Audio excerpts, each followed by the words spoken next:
In this video, I am going to explain how you can find out if your vitamin B12 level is low, who is at risk of having a low B12, and what you can do if you find out that it is low. Enjoy.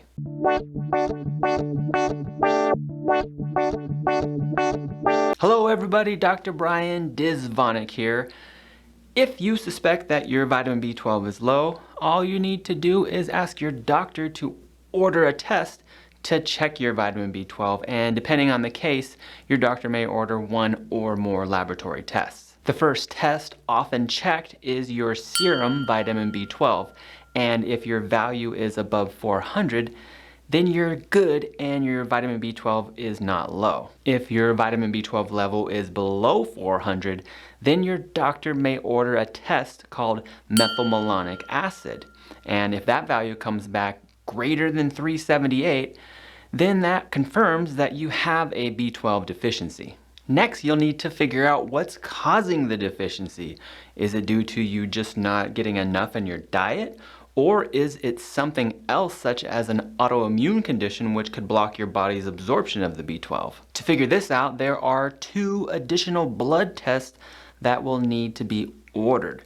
Number 1 is known as intrinsic factor blocking antibodies, and number 2 is known as antiparietal cell antibodies. If the results of either of these 2 tests are above the laboratory ranges, and you have signs and symptoms of vitamin B12 deficiency, then your doctor may diagnose you with an autoimmune condition known as pernicious anemia. And this condition blocks your body's ability to efficiently absorb vitamin B12.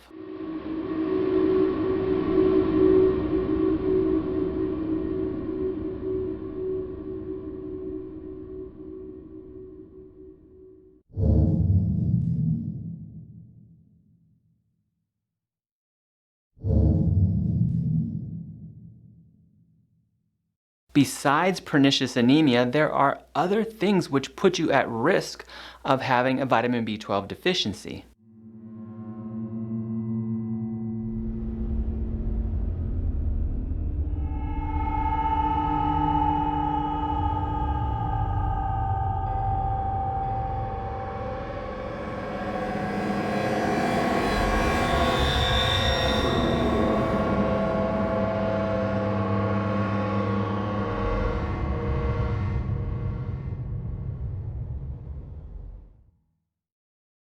If you are diagnosed with a vitamin B12 deficiency, there are a few treatment options. If you are simply deficient and there is no other indication that there is an absorption issue, then taking a dietary supplement orally of vitamin B12 should be sufficient. If you have pernicious anemia or any other condition which would prevent your body from properly absorbing the vitamin B12, then having a monthly B12 injection or taking a daily sublingual, meaning under the tongue, liquid vitamin B12 should help to correct the deficiency. Knowing the status of your vitamin B12 is an important part of staying healthy. If you have any of the signs and symptoms that were mentioned in this video, make sure that you bring this up with your doctor on your next appointment. If you liked the video, consider giving it a thumbs up. If you haven't already, please hit the subscribe button and click the bell so that you don't miss out on my future videos. I thank you for watching, and we'll see you in the next one.